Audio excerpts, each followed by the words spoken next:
Welcome back to Coast AM. I have received word that all the young naps are tuned in tonight. All my nephews living in Northern California, Huck and Mike and George and Jack, and they're all becoming hooked on Coast AM. And my question is, why did it take so long? Can't you help your poor old uncle out by tuning in, at least when I host the program? And also, fellas, if you're BSing me, I'll be calling tomorrow with the quiz. I do want to get into this idea about what's been buzzing around the skies of the Southwest in the past couple of days. Tucson, in particular, has seen dozens and dozens of eyewitnesses come forward. They've been texting and tweeting the local TV station down there to describe the mystery object or objects seen, I think, starting 3 nights ago. Joining me now to talk about this case is a prolific blogger, Steve Hammonds, who lives in Arizona and whose articles and blogs have been posted here many times. Thanks for staying up late with us, Steve. Hi, George. So what are people seeing?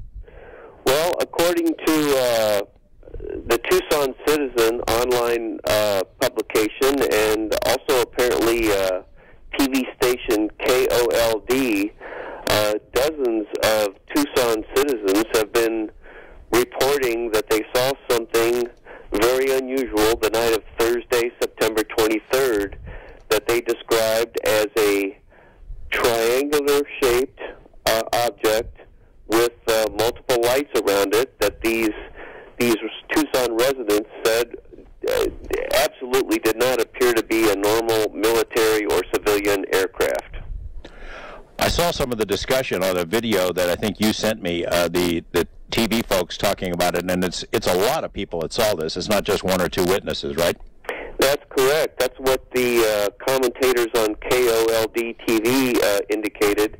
They'd received, in their opinion, an unusually large number of calls, and the witnesses or the citizens that called these reports in were quite adamant, apparently, that this was something very unique.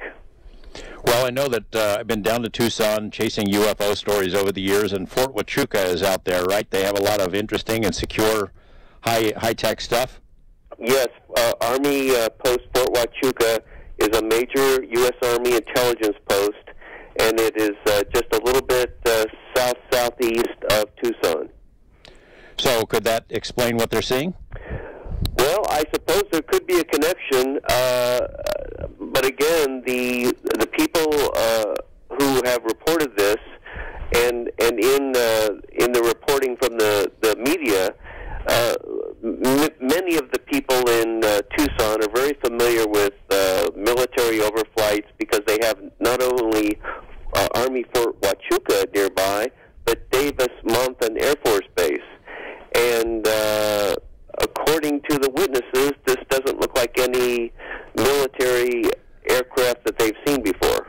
I think there's video, isn't there? Isn't there a snippet of video that some alien watcher there in Tucson captured? Yes, there is a gal down there who purports to try to. She goes out sky watching every night and tries to videotape anything that looks unusual. And she did put out a video, and I believe it's on YouTube. And I did see that, and it was pretty vague. And apparently, some of the people who are calling the local TV stations are saying that really doesn't represent what they saw. They didn't see a few distant lights in the sky, which is what that video seems to show. They apparently are reporting a very distinct triangular-shaped object with, I believe they said, 3 to 6 lights that were quite distinct. Steve, you've written about these topics for a long time. You know.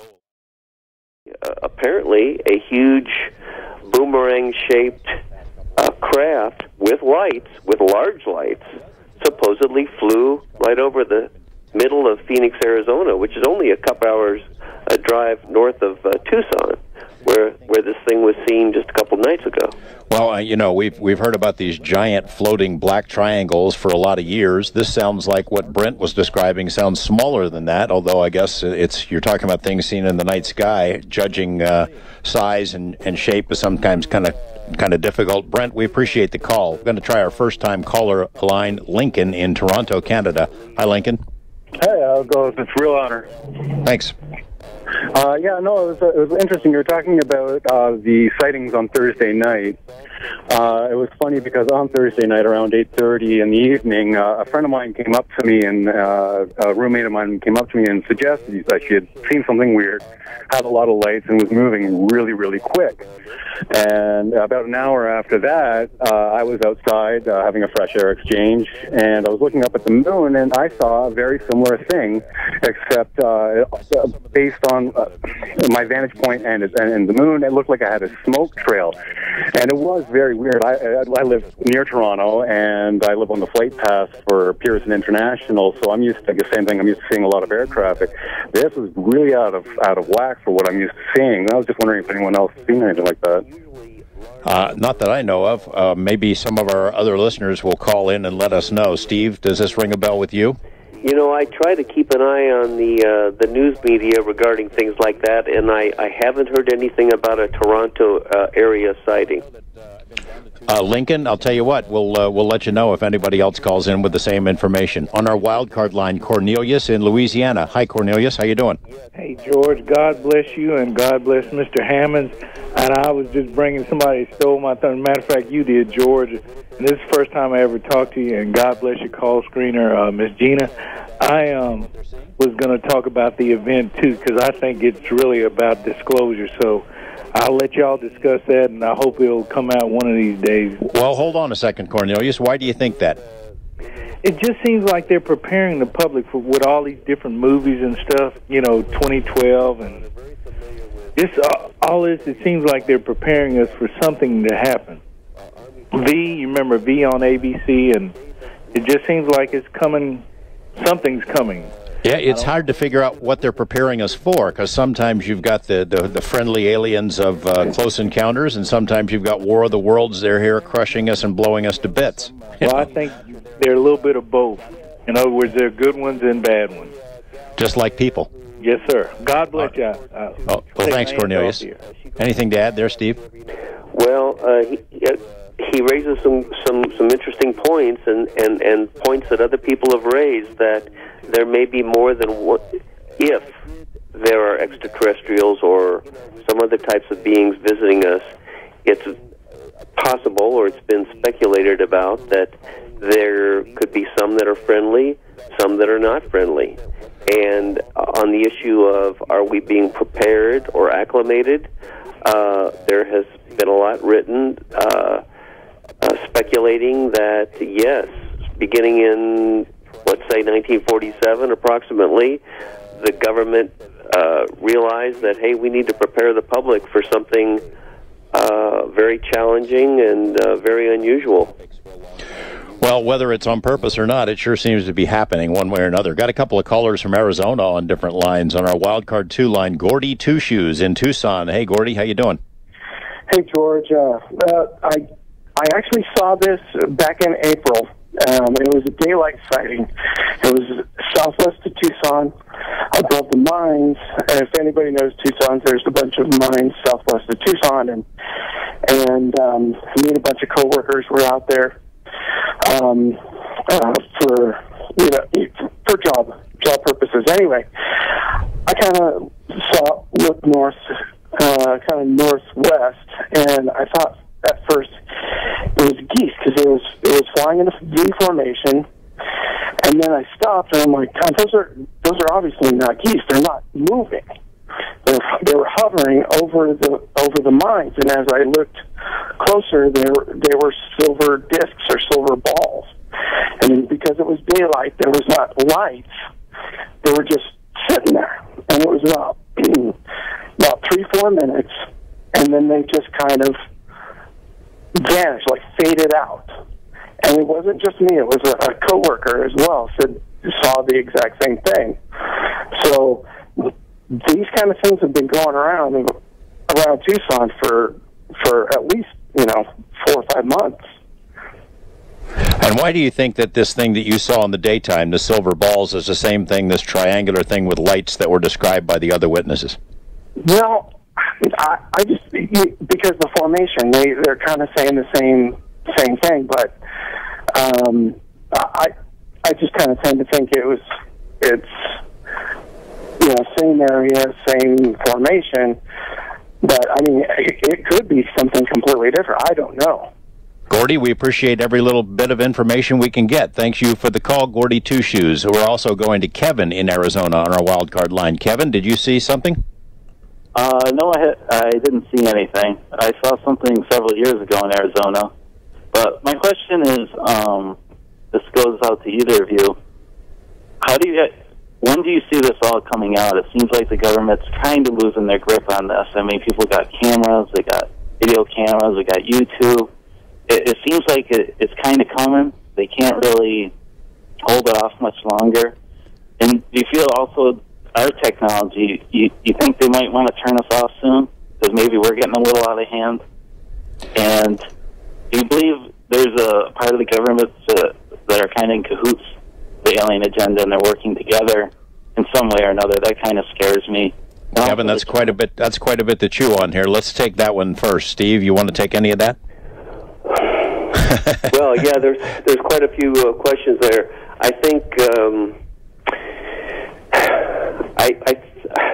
well, there's certainly been speculation out there that there are elements of the government, let's say our intelligence community or someone related to them, who have more knowledge than we average people, that might be working in some kind of cooperative manner to advance the agenda of whatever the agenda might be, and to educate us and prepare us. So I think that's something to think about. Certainly, our intelligence community has possibly. Well, actually, we know for sure our intelligence community and our defense community has been looking into this situation since World War II. I mean, that is a fact that they've been looking into it.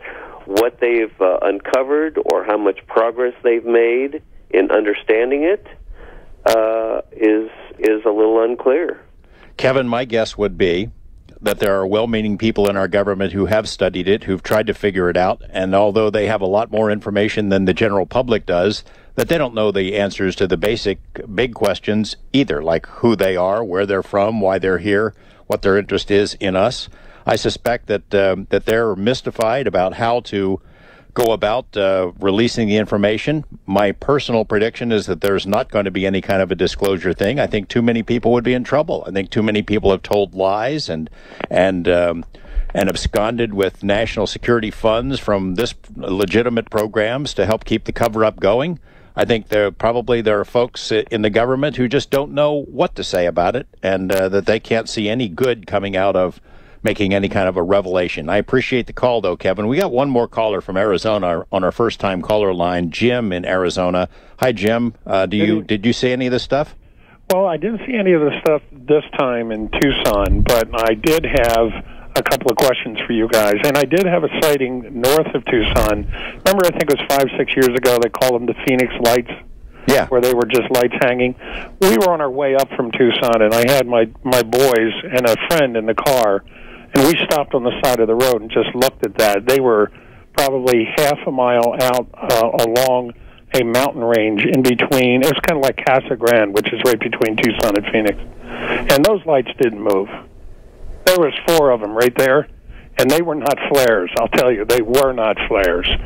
So the question that I have is, I've done quite a bit of research and reading, and Steve, there seems to be quite a bit of information about secret bases that exist underground all throughout the world, they say, but particularly here in the United States. The entrances to these bases are in the mountains. I'm not talking about the Sierra Nevadas and the mountains in northern Montana or wherever. I'm talking about desert mountain range. Hey, just a word of warning, Jim. We're running out of time here. We got about a minute before our break. So, Steve, do you know anything about secret bases? Any published information? And the last question: can you shine any light on